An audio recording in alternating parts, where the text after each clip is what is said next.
everybody. My name is Senka Caro from LightNet, and today we are doing another episode of the Unlimited series where we interview people who have unlimited minds and unlimited lives. Daniel Rekshan is one of those people. He is incredible. In addition to raising two young boys, Jonah and Gabriel, in the middle of beautiful lands in Canada, he is a complete and total scholar. He has merged his love of computers with his love of ETs, and he has produced incredible research in this regard. So he is a quantum hypnosis practitioner, and he's also helps people regress themselves back to their ET contact, back to their UFO contact. And he's learned many, many things, some of which he's written about in his two books, both of which we're going to be talking about today, which is Missing Time and Sacred Geometry Markings that are left after contact on bodies. So he's got an incredible mind. He's one of the first people that is studying a PhD in UFO. It's not exactly called that. It's anomalous studies. And we'll let him talk more about that. He's also been the engineer behind LightNet and creating our collective intelligence search engine. So welcome, Daniel. You have quite a career because I haven't even finished talking about everything. For example, you're also the founder of Dreamwell. It's an app on dreaming, and he's an incredible expert on Dreamwork, and is going to be doing work with shamanistic dreaming and how to do dream circles in our workshop in 2 weeks. So welcome, Daniel. Thank you for having me. Has arrived. Yeah. Yeah, so this is so great. So you were just mentioning on the pre-call that you came out with your new book recently. Tell us more about it. Yeah, so when I was writing the book Missing Time Found, I completed the draft, and that was through a series of video kind of presentations about regression hypnosis, how it's very dreamlike. Can we not use it as historic testimony? I had all these sort of scholarly approach to it. And then I finished the last chapter, and I went, oh, thank God, I finished the last chapter. I went to bed. The next day, I was like, I'm going to celebrate. I don't have to do any more work on this draft. I'm going to take a sauna. And I was in the sauna, and I looked down on my leg, and I saw this regular pattern of dots, this geometric pattern of dots. And I went, oh my God, this is it. This is a body mark. I did a CE5 invitation, actually, a human-initiated contact experience invitation to the mark makers of the red grid mark phenomena, which is a fascinating phenomena, has about 3,000 or more experiencers in a Facebook group that have these like recurrent red grid marks. And I said, you know what, I'm going to get to the bottom of that by going to do a CE5 invitation. They did not give me a red grid mark, but there was a regular geometric pattern associated with that. And I went, this is so meaningful. This is a body mark, like an abduction mark. Took photos of it, videos of it. I looked for answers about it. And then I was like, I can't find any answers. And then so I waited basically 6 months to the day. So it was summer solstice, I experienced the body mark, finished the book draft.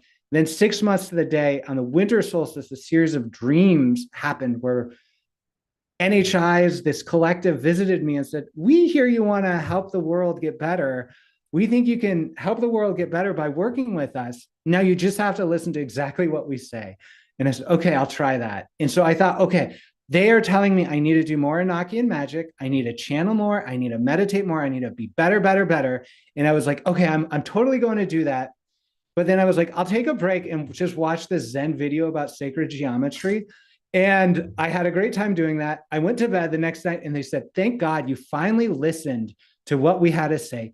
You approached sacred geometry. They didn't care about any of that stuff around being better, a better meditator or whatever. They were like, you did what we asked you to do finally for the first time in your life. Thank God.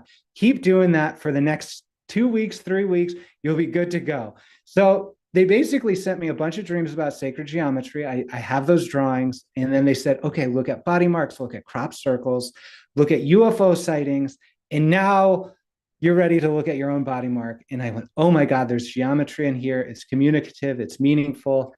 And so I had to just sort of uh, get into that, do more with that. And that's what really produced the book, the second book, Galithog-Legray's Field Guide to Anomalous Geometry. And it collects about several dozen marks, abduction marks from around the internet, including my own, presents an analysis of them, collects the data. It's the only repository of this data I could find, and I scanned from the 1980s forward. And so that's really how it came about, and it's really around tuning into one's own experience of geometry when working with these things. So that's a long answer, but thanks for opening that door. No, that's great. That's great. I just shared in the chat your different books and your Dreamwell and your YouTube. For those watching on Portal to Ascension and New Realities, welcome. And those are in there. So this is something that you've always in everything I've ever seen you do focused on is say, if you remember your dreams and you have ET contact, they are suggesting you do something. And if you never do it, if you never like react and respond, they're not taking the time to do the contact again and again and again. So can you talk about that in your own life and when you first started getting messages that you felt were extraterrestrial? I know you were listening to different apps on your, and meditating and taking walks, and you were getting some experience coming through. What happened with you? Oh yeah. So I've been an experiencer all my life, and it's sort of like making sense of it as I go along. So there's different experiences I look at in different phases of my journey. The earliest memory I have of contact was when I was like 2 or 3 years old. And I remember looking out the window. I remember seeing this sort of light density thing approached the front door of my house. And I remember looking at it going like, what is that? What is that? That must be the Easter Bunny, since it's nothing I ever saw before and it's supernatural in nature. And it sort of said, if that's agreeable to you, I am the Easter Bunny. And it sort of caused me to see that. And the only thing I could make sense of it was the Easter Bunny at the time. I told my brother this, I told my mom this. I have even recently asked my brother, what do you think of that? And he said, you know what? I don't think you were lying. I think you actually saw that because it's such a stupid lie. And you're not the type of person to lie. So it was really around seeing that thing come in and sort of co-create this perceptive experience about the Easter Bunny. And so from there, I've had a number of different other experiences. As a teenager, I was in a lot of dreams. In my 20s, it was out-of-body experiences. There were interactions with entities in my dreams primarily, or through sort of like shamanistic or mediumistic modes of perception. They were there. They were assisting the experience. I didn't know who they were for a really long time. I still might not exactly know who they are, but they would sort of present and assist these experiences. And so then really when it was right around the time we met, about 6 months before then, I started really thinking, what am I doing with my life? Don't I really want to get into hypnosis? I really did want to. I got training in that like 5 years previously. So I thought, I have to really open myself up to that in a much deeper way. And from that moment forward where I said, I'm opening up, I said a prayer to be of service to others in alignment with the principle of non-harm for the highest good of all, in alignment with my destiny and desire. And then they started talking to me really strong. They said, they literally, I said a prayer and it said, Google CE5 Revelstoke and follow what's there. And I did. And it was my buddy, who is my first missing time client, who has the most incredible documented missing time story I've ever encountered. His name's Sam Berg. He was with Rob Freeman, who's been on the channel and talked about the experience, with Paula Harris down in Atacama Desert. She's in the video going, where's Dan? Where's Dan?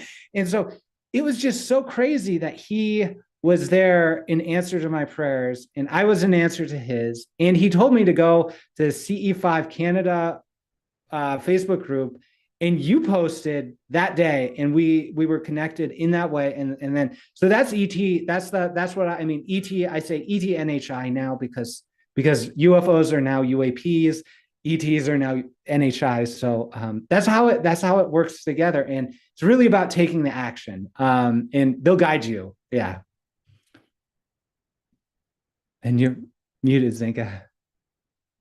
And it's also about finding your purpose. Now we're doing a lab about this now. So you literally was like, this is my purpose. I know my purpose. I'm making a prayer. Show me the next step. Where is it? And I loved what you just said about like your dream was this other guy's dream. He's like, oh, I found you. You know, I need to do this regression. You're like, I want to do regressions. It's like so hilarious. I love that so much. I love that so much. I want to talk about missing time and I want to get back to the body marks, but since we're in the midst of both right now, let's talk about missing time because you know a lot of people who have experiences and we experienced missing time the other night when we drove back from the CE5. It was 10:15 when we left and 10:44 when we got back. And there's no possible way. It took us that long to get home. We're just like, I was nauseous for 2 days this week. Like, I was at this thing, you know, Peter put this on me at the Sedona consciousness retreat, ascension retreat. And all of a sudden I'm in his pyramid. I don't know what happened, but this is so interesting because ETs have the ability to pause time and then expand time and let you experience some stuff and place you back into approximately where you were. I mean, what's your theory on that? Is it that they let you know that you had some missing time, or they're not that good at the technology? Oh, yeah, I think it's actually like a natural technology that's so deeply embedded in our world that it's like somehow fundamental. They're accessing that.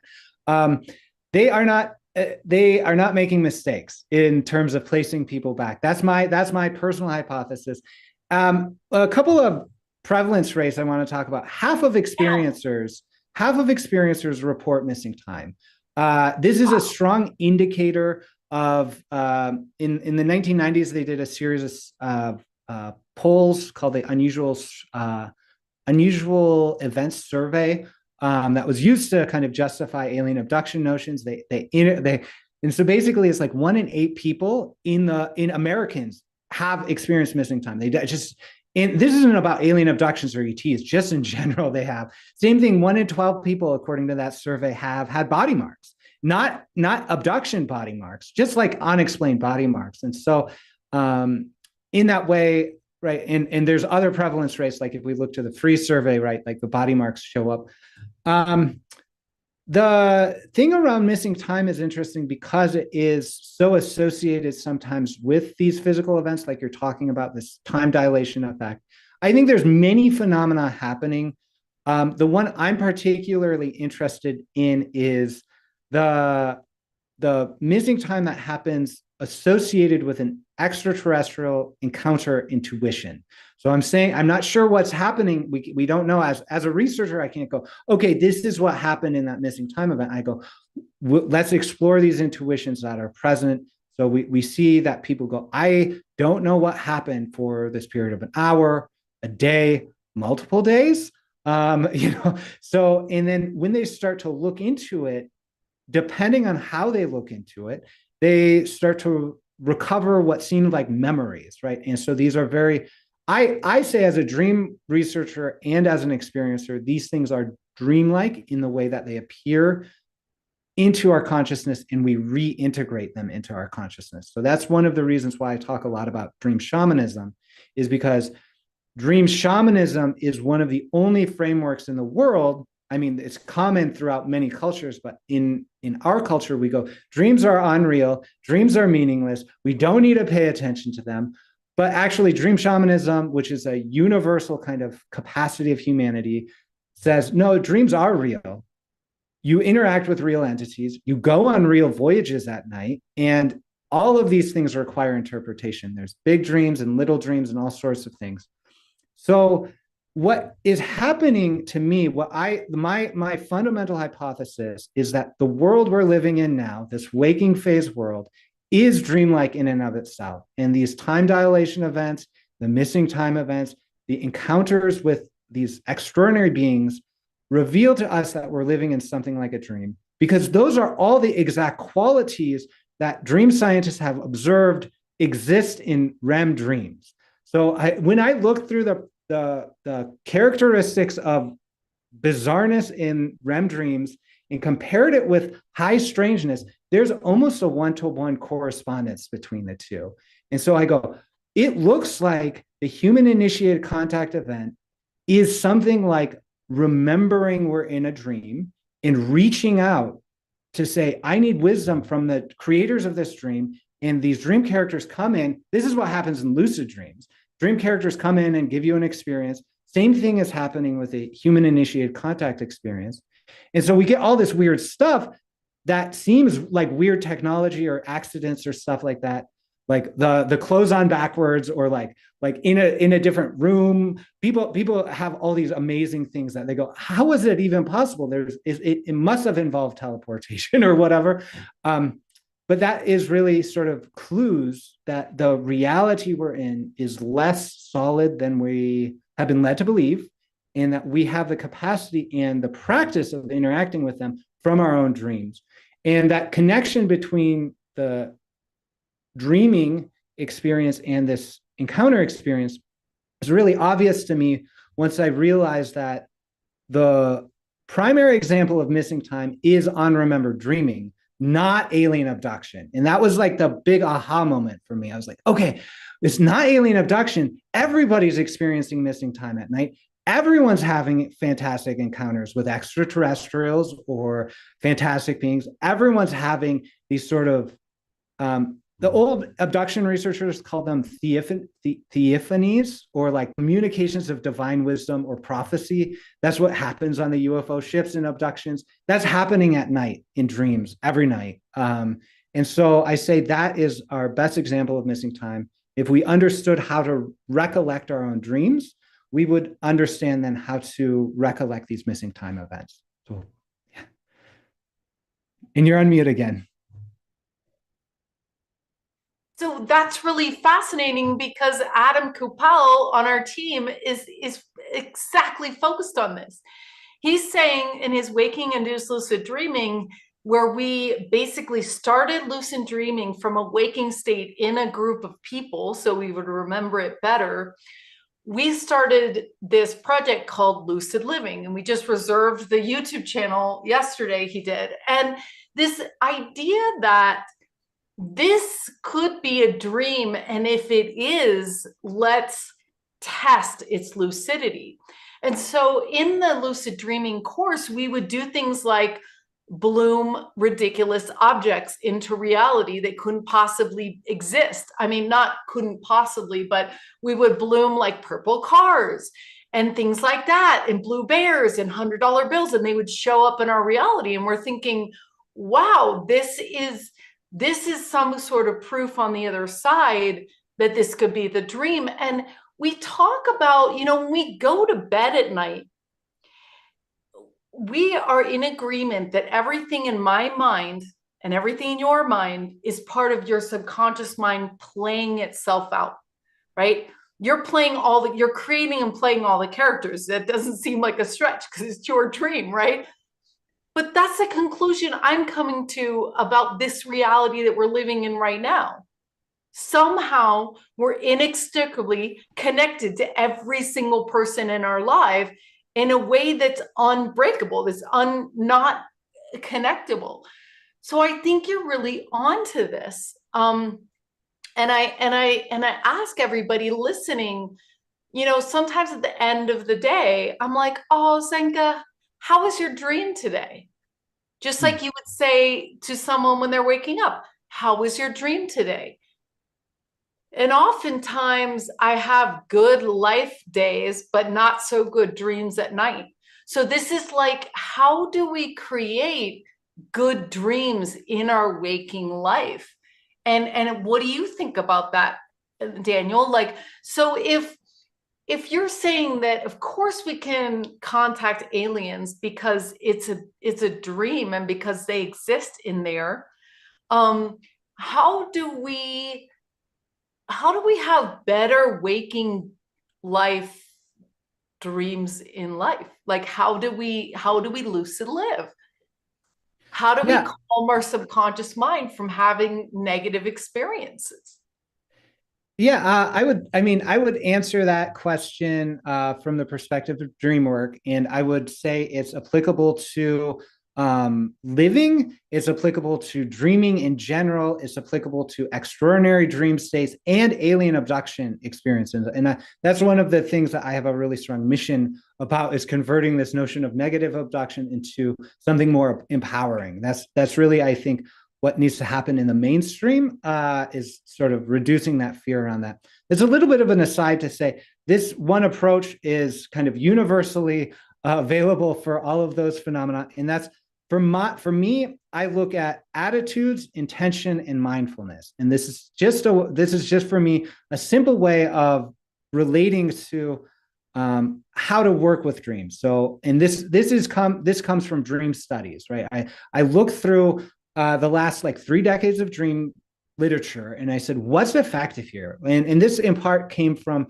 my work with the Dreamwell app. So I'm the chief dream officer of Dreamwell, and so that means my responsibility is to base its dreaming recommendations on research, on solid practices. And so I look through that literature and I go, what actually affects dreams? What actually impacts people's dreaming qualities? And I don't really care about if people are having great dreams. I actually care if people are living great lives. So that has to come back from the dream to the waking world. And I came up with a simple formula: intentions, attitudes, and mindfulness.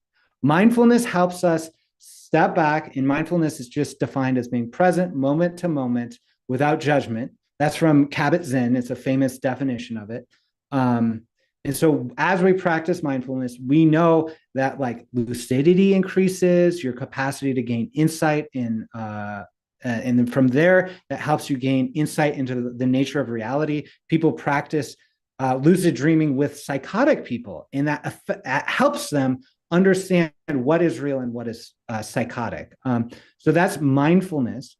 Then attitudes really impact how you dream. If you don't believe that dreams are meaningful, you likely will not have a meaningful dream frequently. I say you better watch out, because they'll come after you. Like, there's always this sense of the dream world wants you to engage with it. So if you ignore it too long, it'll come bite you, basically.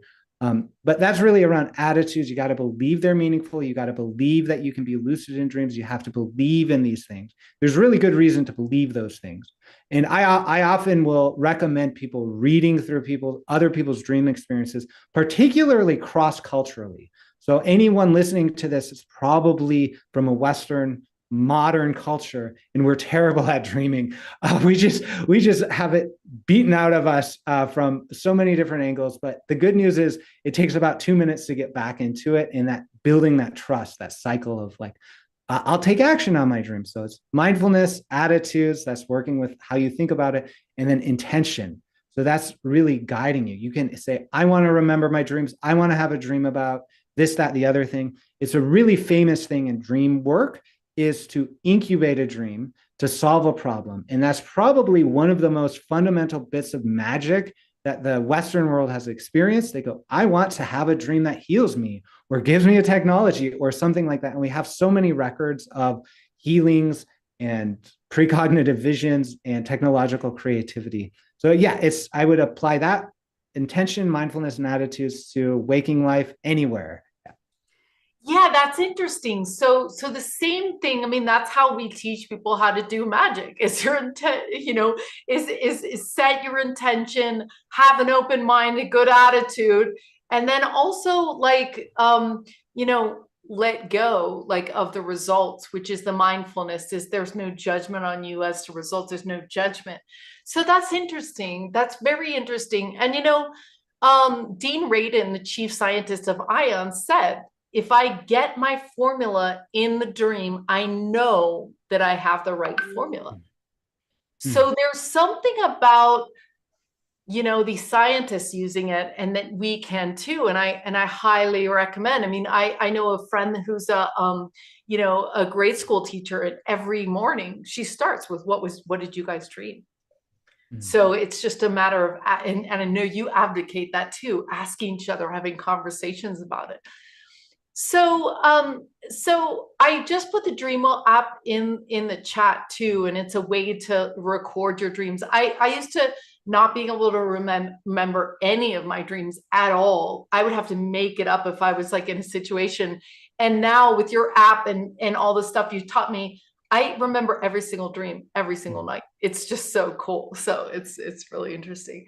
So let's get back to you are in an interesting position of collective intelligence because you've hypnotized so many people and talked to them about their abduction experiences and their missing time and their, and their marks and things like that. So what is the thing that you want the audience today to take away from when you talk about these marks and when you talk about these abduction experiences? What fascinates you, and what about the collaboration that we're in the midst of right now? Yeah, a primary mission I have once I really dived into it. When I started doing this work, I really dived into working with missing time experiencers, people with body marks. I've done dozens of sessions explicitly on missing time and abduction experiences. I've researched or spoken with dozens of experiencers of body marks and things like that.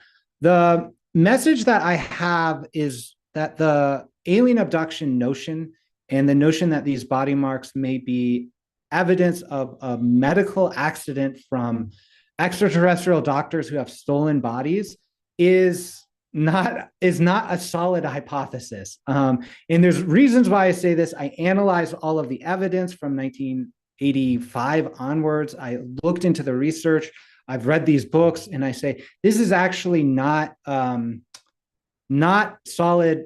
It's not solid enough to build our worldview on, is what I'm saying. And I'm saying there's something very, very meaningful happening in these abduction encounters and the body marks and in the regression hypnosis experience, but it's not solid enough for anyone to build their worldview on. And I say this because when I grew up in the 1990s, that was the height of the alien abduction panic.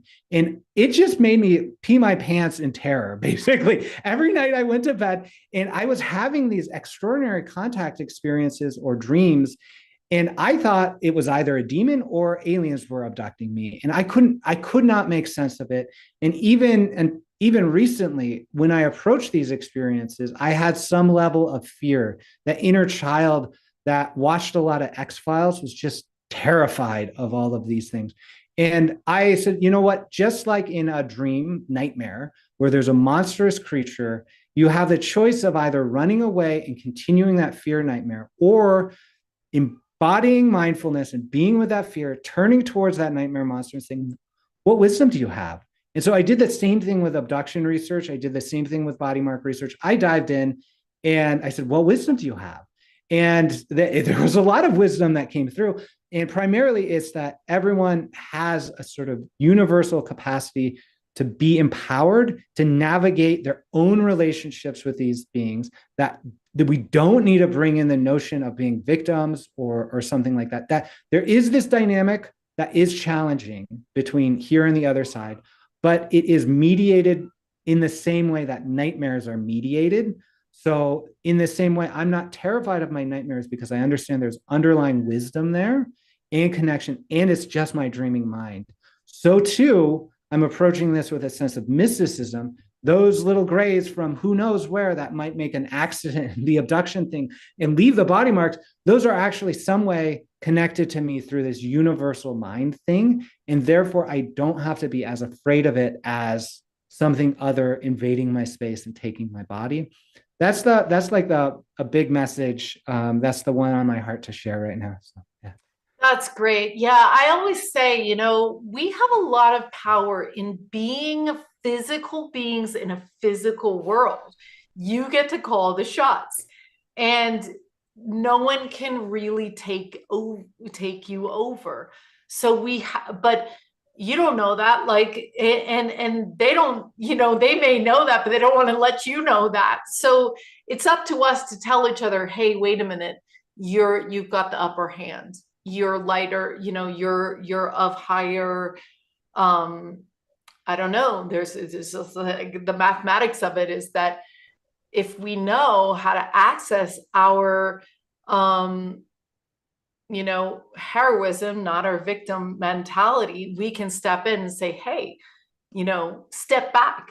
Don't, don't do this, or get curious, right? It's like that curiosity that's really interesting. Now, sovereignty, as Pauline says, yeah. So I want to invite everybody that's listening on New Realities and Portal to Ascension to visit lightnet.org/unlimited, and this will bring you back into the Zoom room.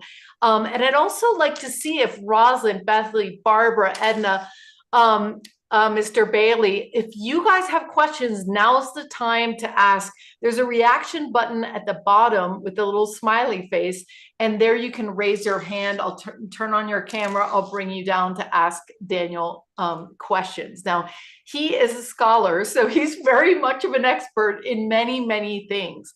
Dreaming, missing time, sacred geometry, radio research, we've done a lot. And also, this whole contact phenomenon, and this whole idea of, you're getting your PhD in integral studies. Tell us a little more about that. I mean, it's the very first one in the world, right? Yeah, it's so this is at the California Institute for Human Sciences. It is in the Integral Noetic Science department, and it is an anomalous studies concentration. The program's put together by Dr. Sean Esbjorn Hargens, who was on LightNet, and that's where we got connected, actually. He came on and was like, "All right, I'm signed up. I'm doing it." It is recently, the whole institute was recently accredited by WASC. That's WASC. That's an accreditation board, and that's really important. So there are going to be claims about first UFO program, first ET program arising in the world. But when you consider entering a program, look to see the level of accreditation associated with that. And this is why I jumped on it, because there's many places to study these things, and some places even claim to give like PhDs out and stuff like that. But unless it's accredited by one of these standard organizations, mainstream will not accept it. And the reason why I jumped on this mainstream acceptable thing is because we need more publicly defined knowledge about contact from within the academic orthodoxy in a way that can communicate with these things. So I presented my theories on dream contact to the International Association of the Study of Dreams last summer. So I'm trying to bring it forward. Dr. Sean has been really wonderful in creating a space of integral-based inquiry into noetic science, basically. So we've got someone looking into crop circles. There's all sorts. It's like, I love it. I love the variety of people in the program. I love the program itself. I'm just jazzed up about it all the time. Yeah. That's cool. That's great. That's great. Now you're going to be doing a workshop with us for our members, and looking up the exact title of this. So it's going to be Finding Missing Time with Dream Shamanism. So tell us a little bit more about what you're going to be going over in this. Yeah, I will be covering this is going, for some people, it might be very simple experience, but it's going to be profound no matter what, because dreams are profound. That's the thing that, after all my experience with doing regressions and stuff like that, I realize I can just back up a little bit and let the dreams be the dreams. And really, if we open space where people talk about them, the magic happens. The specific goal with this workshop is to provide a framework of understanding for the participants about what regression hypnosis is and what regression hypnosis is not. And so there's a lot of controversy around that. There's a lot of science around it too. And I say that I'm presenting the argument in the book Missing Time Found that regression hypnosis is misidentified dream shamanism in the same way that I say the unremembered dreaming is the primary precedent for the missing time event. I say that dream shamanism is the primary precedent for hypnosis or regression hypnosis, not memory retrieval per se. So we're going to talk about that. And then we're going to talk about the ethics and epistemology of dream work as defined by the International Association of the Study of Dreams, so that you know what you can say or not say ethically around your experiences. And then we're going to have an experience. So that will be approaching perhaps a missing time event that you've had, perhaps a dream experience you want to re-enter. And so we'll all do that together sort of as a kind of group hypnosis experience. But really by the end of it, you should really understand what hypnosis is, what it isn't, and how to apply dream shamanism. Everyone's a dream shamanism. If you've ever asked someone, everyone's a dream shaman. And if you've ever asked, what have you dreamt, and listened and felt empathetic and kind of took it seriously in whatever way is meaningful to you, that's dream shamanism. And that's pretty much it. So there's a couple techniques I'll invite participation with, but really it should empower people to really be their natural, explorative, playful, intuitive selves relating to their own missing time experiences.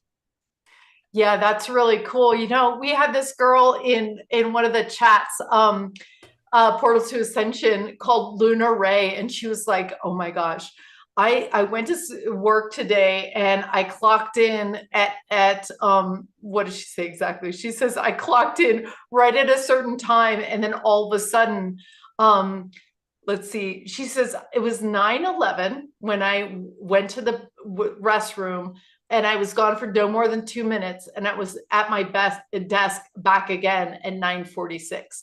And she's like, this has been puzzling me all day. And here I see this thing come up on Portal to Ascension. So, and she also talked about having experiences where she was dreaming. She was outside of her body, looking at her body, kind of like a death experience, and seeing, you know, dogs and things like that there. So, I love that you're going to be teaching us how to re-enter dreams. So oftentimes we have a dream and we're thinking, how did it end? What's next? How is it going? And using your techniques, you can actually get back into it, which is amazing. So that's going to be really fun on the members workshop to really dive into that. So people are also talking about doing body scans, you know, in the chats on the other channels. And, you know, isn't it interesting that we have this dream world and then we have physical proof? It's kind of like the radios, like, wow, you know, we've got this other side, and how could they be showing up on our radio? So how could aliens be leaving these physical marks on our body? What do you think about that? How is that working? How is this crossover happening? Good question. I'll respond to that, how the body marks are happening in a couple different ways. I mean, the traditional notion is that there was some sort of physical event that happened. Now, looking into the actual, where that hypothesis comes from, that comes from mostly like in the 1980s, a folkloric survey of the abduction tales to this point say, hey, this is a commonality, but nobody really studied it until Bud Hopkins and David Jacobs, and their research around that is problematic. It just is. And so we don't actually know if they're caused by physical implements at all. But in the survey, in my research, I did a literature review of all sorts of anomalous body marks, and it was really gnarly to go through all the different medical databases and stuff like that, like of all the weird body marks out there. And there are some really beautiful parasites out there, and it's just like, oh my God. So there's many things happening.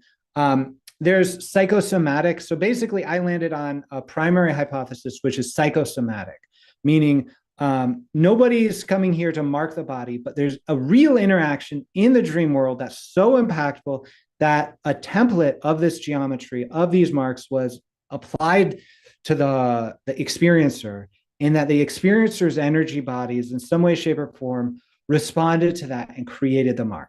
So that's the first response to that. This is the academic scholarly idea, because I was like, Dr. Sean, how do I study this? And he says, well, you got to be strategic. So start with a hypothesis that's grounded in literature, and that is really around like stigmata is understood to be something like a psychosomatic experience, even though some people understand it to be a kind of a spiritual gift. So at that point, we go, okay, I can work with that. I can work with something like stigmata and explore it. However, at the same time, it's like my own personal experiences and looking into other experiences, I do think there is a sort of ball of light phenomena happening, and this is speculation. This isn't there. There's maybe half a dozen papers that could support this notion, as opposed to like dozens and dozens or hundreds that I usually like to, kind of support ideas with.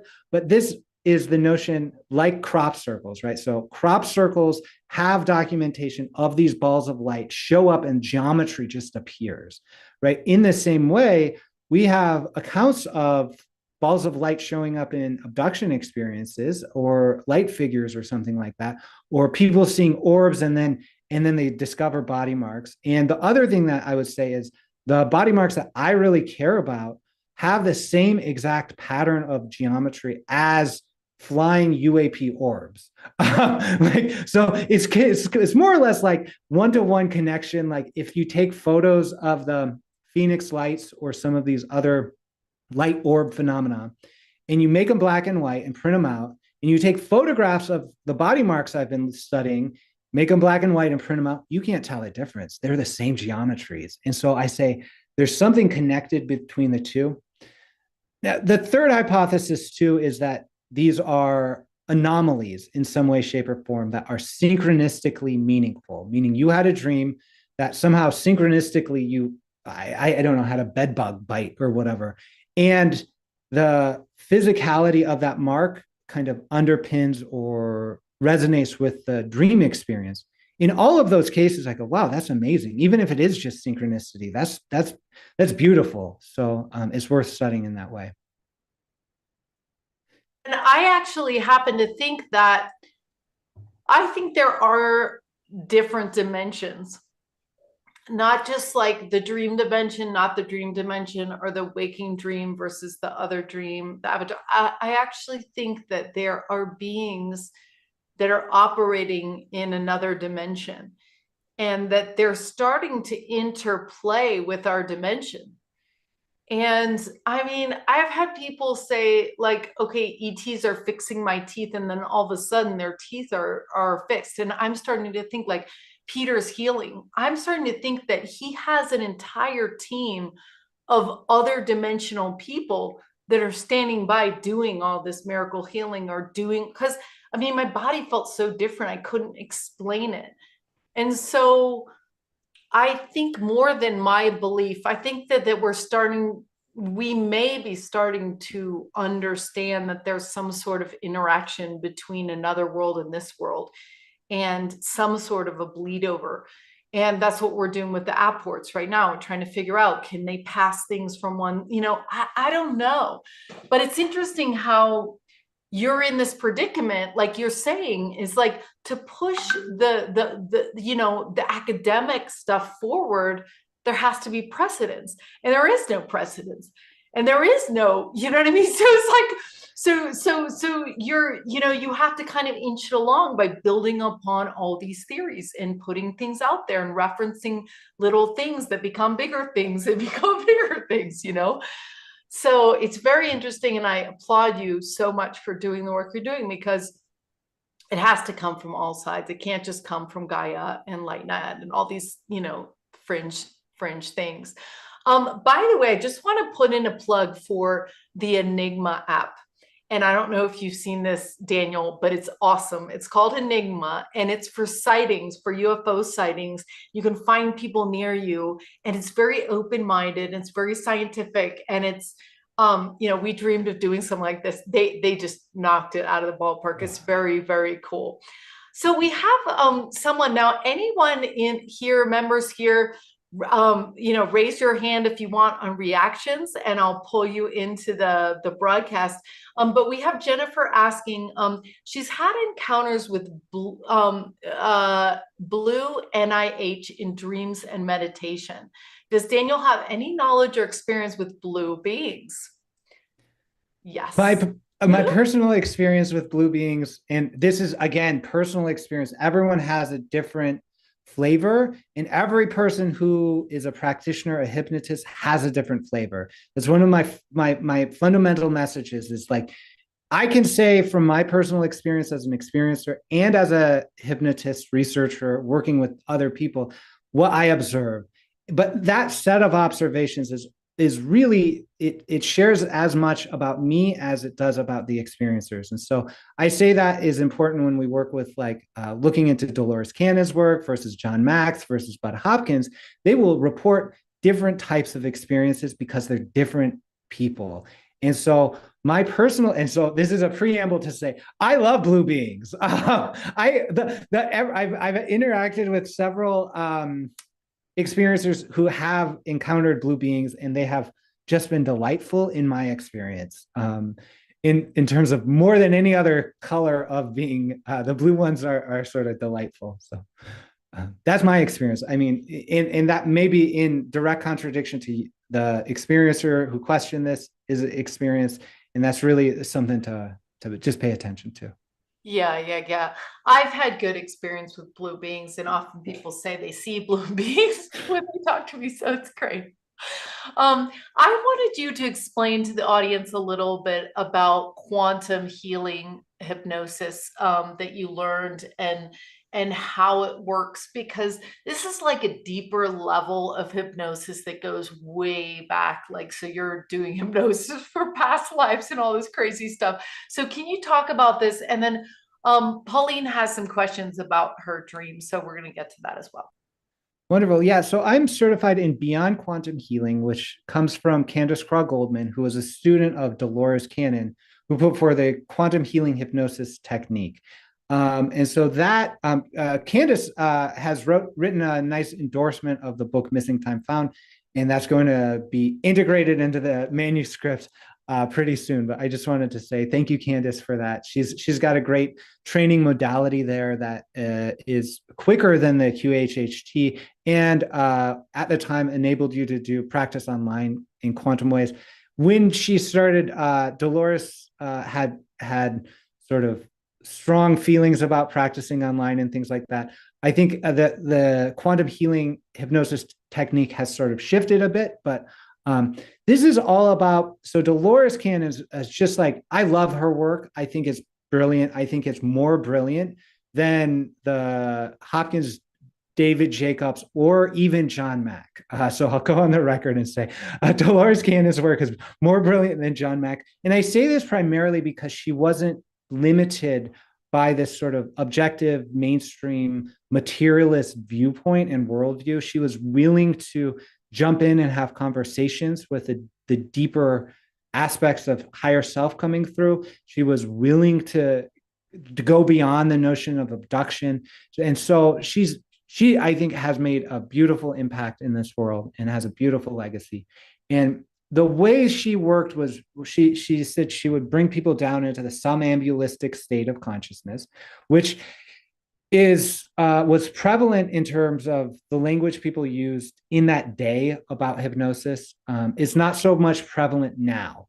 So that's important to understand. Her notions about the scientific understanding of psychology, those now can be understood as mythologies, and they're still effective and meaningful today, but they don't necessarily correspond with what neuroscience is saying.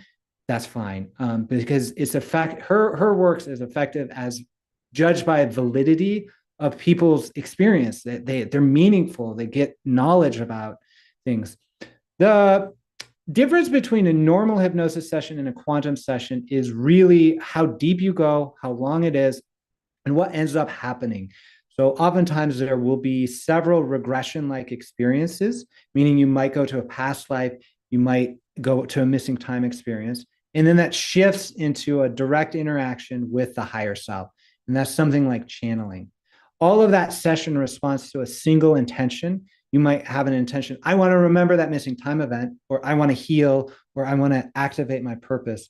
And those experiences then directly respond to that. And you're able to get insight from your higher self directly through this method. Yeah, yeah, fascinating. I've always been so fascinated by her research and the ability to do this collective consciousness, that we're all kind of holding a piece of the puzzle. And when you can put people back into that state, she started to draw conclusions about the fact that even rocks are sentient, or what was happening in the world with the, she would be like, your brain is going to, turn into a pretzel, because she's like, in her later book, she's like, this gets so complicated. The information that was coming through is really, really endearing. So it's really good to see everyone here today. Stone, good to see you. So we have some comments here. I don't know if she wants this to be anonymous or not, but she's saying that, she's getting radio contact and it's coming through, and then she's asking for the answers to come through the dreams, and it's not, because she's not remembering it, and she's feeling anxious that why isn't it coming through. And I have a little bit of comments too about this, and would like to get your opinion, Daniel. But I mean, the thing is this, we are in uncharted territory. There's not so many books and literature about this. So it's not something you can look up in a book, right? And I think to a large extent, we're having to throw away books right now in general, because we're starting to prove things wrong. Like, oh, you can cure cancer with food, or, or whatever. I mean, these things that we never thought we could do, we're doing. So in a sense, you got old news permeating through all of life. And I would say that, these kinds of things are fuzzy. So what are the radios trying to say? What's coming through them? And I think this is where you have to go inside, because you might be the only one that's been given the information of what it means. So looking outside yourself and asking a bunch of other people might lead you down extremely the wrong path. So there's a point to which you have to say, I'm the only authority, because there is no authority. And what is coming through for me? What is true for me? And I would recommend using a pendulum or meditating, because then you can ask your questions. And I started to realize the other day, and I said this before, it's like, if ETs can telepathically know what we're thinking, they can also send us thoughts. So when you say, I'm going to quiet my mind and I want to know what this 3 hours was about, what was it about? And if you open your mind, you get a thought coming in, that might be them sending you a thought. So you'll often discount it, like, well, I don't know what I'm thinking, it's just my thought came in, it's probably from me. Well, it might not have been from you, and then once you get a thought or get something come through your pendulum, say, I want confirmation. Show me a sign that I understood this right. Or you can automatic write or something like that. And the dreams, and be patient with yourself with the dreams. Sometimes you can't always turn this on like that. Pauline, do you want to come down?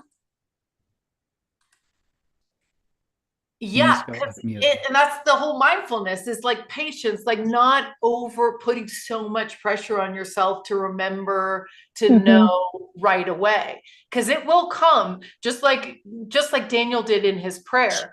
It's like, if you're consistent about, like, show me, tell me, I want to see it, it will come. It might take time. Okay. What is the pendulum thing you're talking about? So a pendulum can be used to speak. Well, I know how to use it. Just tell me what I do with the radio, though. Okay, so you would say something like, were they explaining to me that how excited they were? Yes. Were they, you could start with what Susan does, is truth.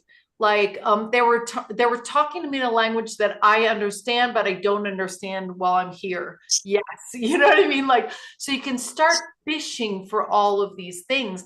The fact that you're getting communication is really great. So that's really cool. I mean, I was floored because I hadn't heard for so long.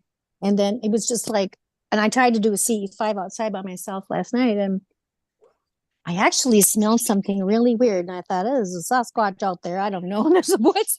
But I get it. Anyway, then I used the spectrum, or the Yep. decoder, Yes. and get the Yes. I tried all these different ways, but I think you're right about that.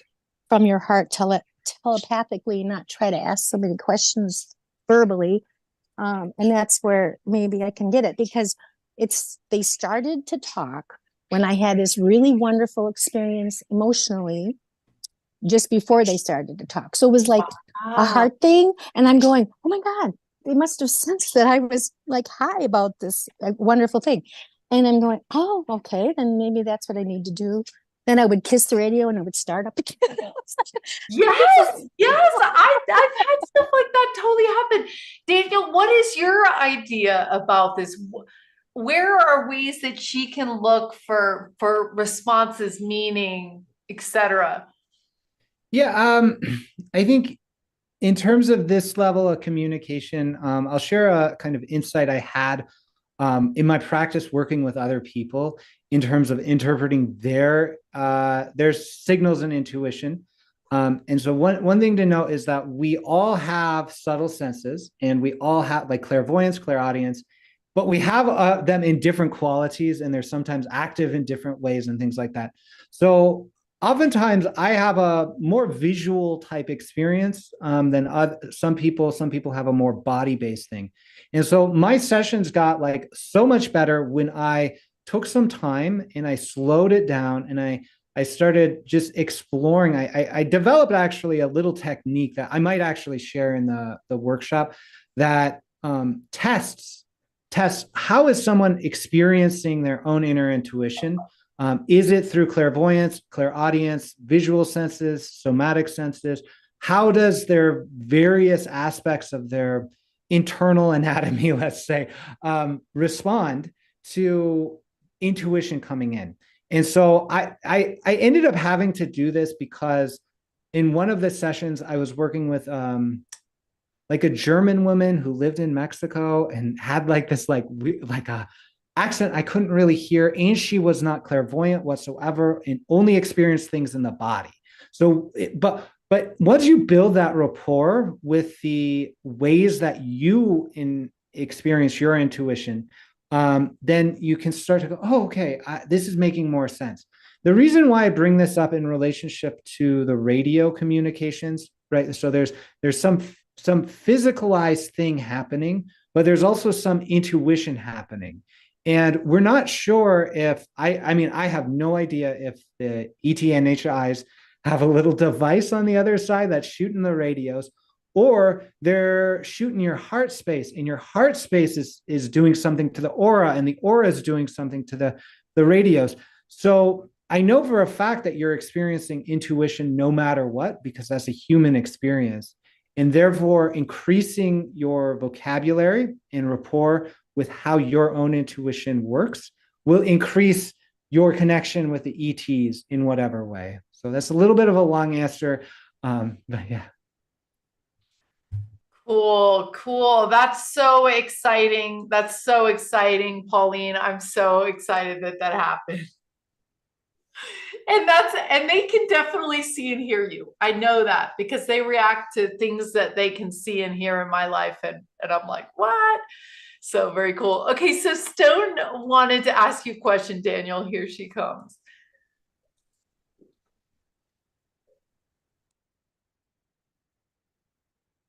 Okay, I'd like to know your opinion on it's a bit to do with stigmata. I used to suffer from night terrors. I now call them dimensional accessing.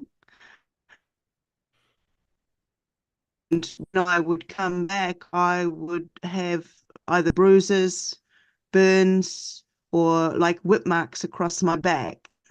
I still wake up with fingerprints and things all over me that there's no physical explanation for, but I know that in dreams it would be. So yeah, what's your thoughts on those? Yeah, so there's a couple of medical conditions I'm aware of. One's called dermographia. One is also like there's this bruising. I can't pronounce it. It starts with an E and has a PH in it, and it's sort of like a Latin word. But that's a quality of the skin bruising because of psychosomatic experiences. And this isn't to devalue anything. I just have to put this information onto the table because it comes from the literature. So this is informing my understanding of because there's like the bruise marks that people receive oftentimes with sort of distressing experiences. And that's relatively actually consistent with the bruising patterns there. The ones that kind of puzzle me are the scratch marks and things like that, or the actual handprints in those experiences. Like you see like, oh my God, this looks like a handprint in bruises.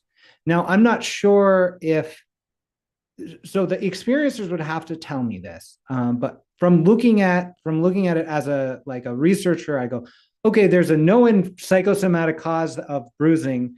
Isn't it amazing that the dream content can express itself like that creature that has like the three fingers, right? Because you see that a lot, like a three-fingered hand bruising someone who has a kind of a abduction type experience.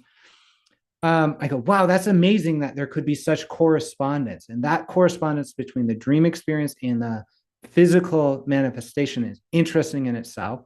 So that's one of a kind of skeptical-ish approach to that.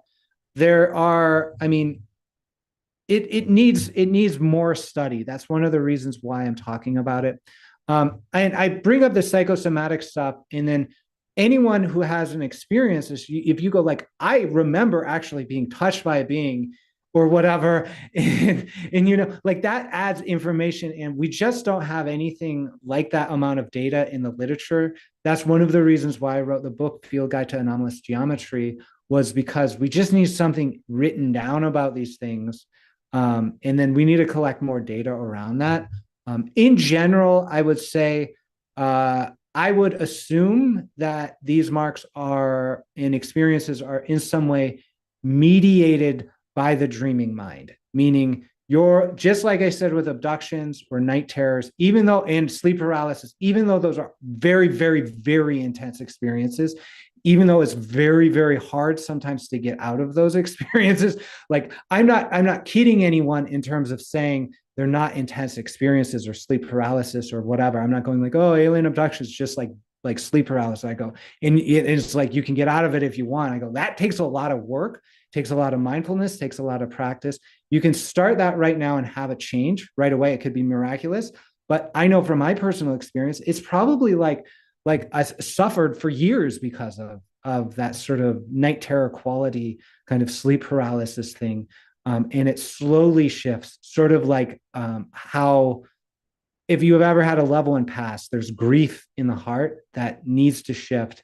And so applying these techniques of mindfulness, attitude, and intention to these very strong night terror experiences will shift them. But we sort of like, I don't want to discredit anyone's experience by like lying to you and like, it's going to happen right away if you download an app, right? Like, no. It's work. And it's really worthwhile work. All right, thank you for that. Now, I'm just asking because I have woken up with scratch mark that I was tied up to a stone and I was whipped. And my partner said, how did I get that? And I don't know. This is in the early days when I was still analyzing what was going on. In another had my arm onto some hearth rocks that were hot.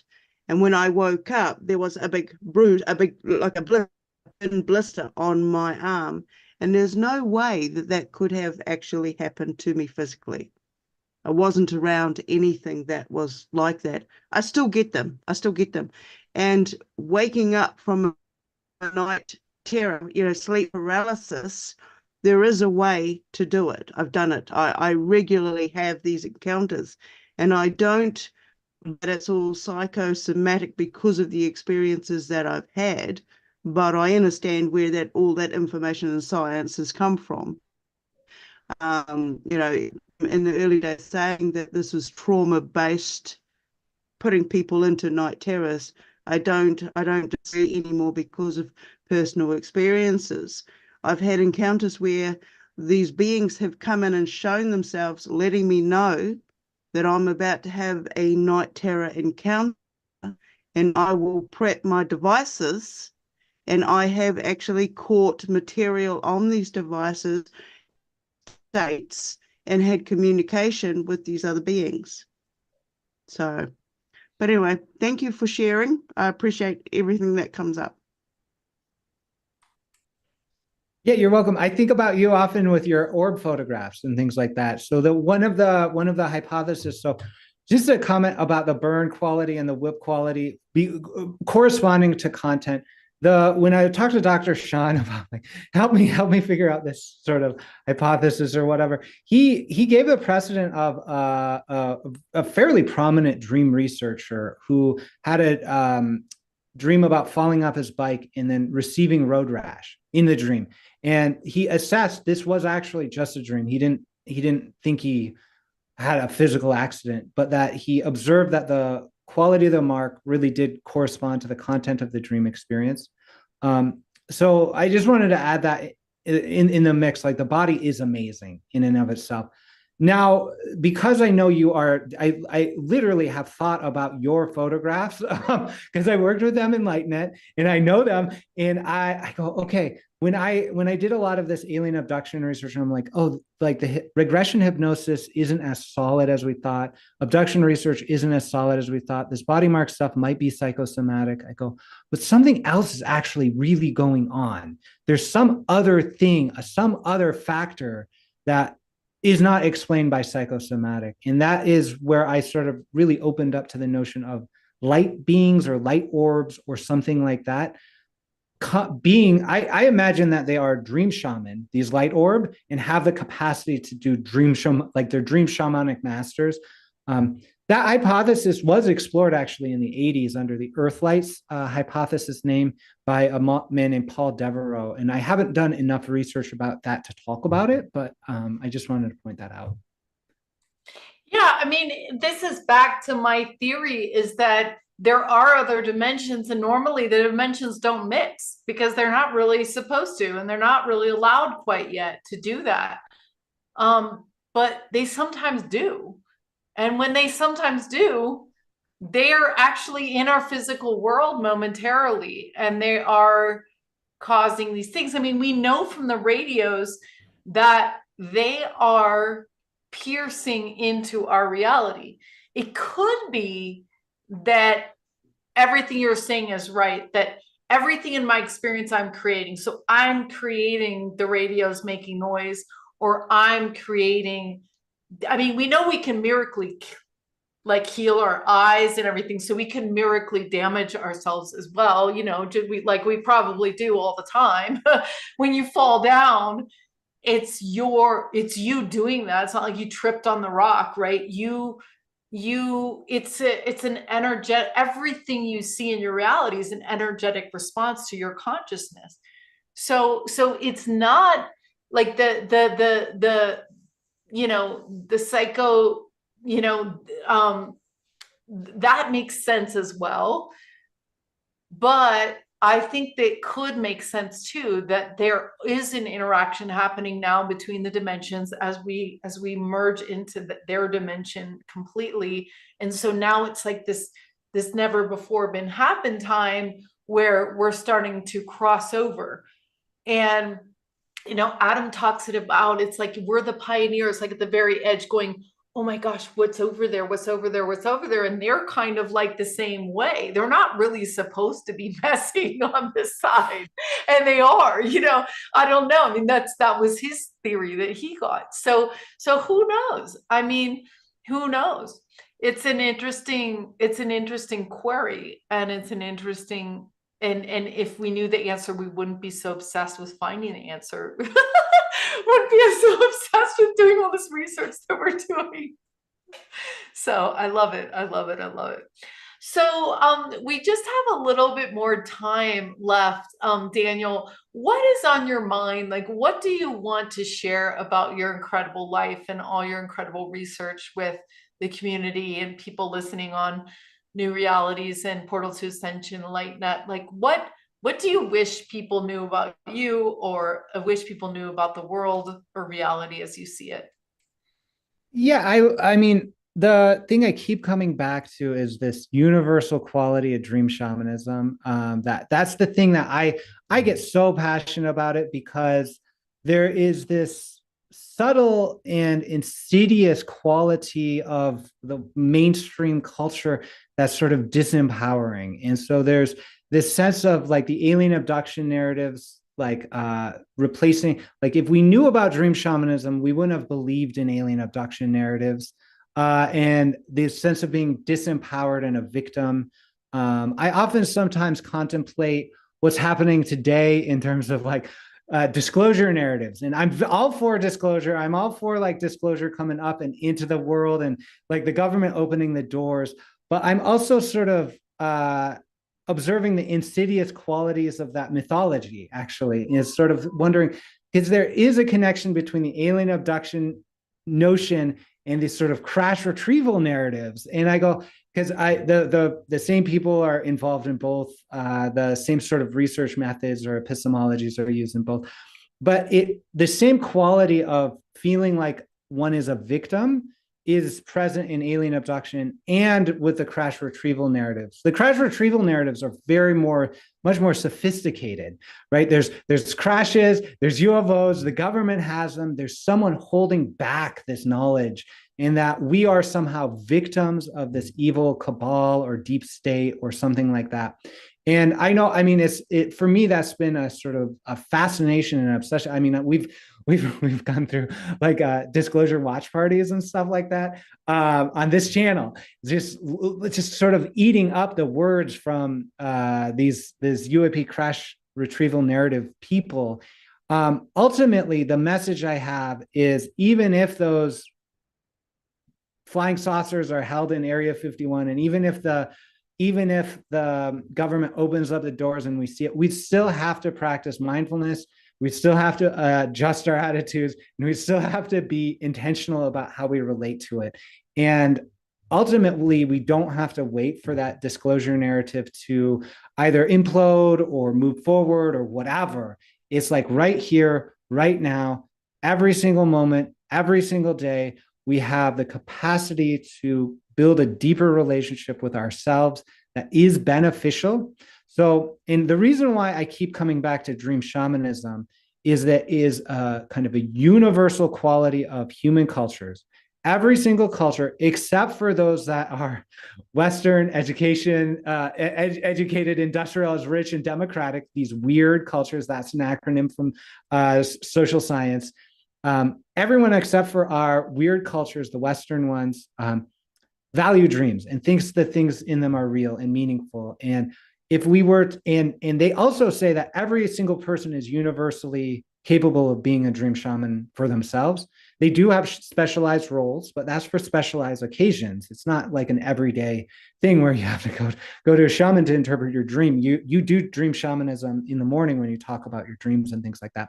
So the reason why I'm talking about this in context with disclosure narratives is because, right, we had this whole Arrow report come out last week or whatever. There's so much to be said about that, but it ultimately doesn't matter, because every single night you dream.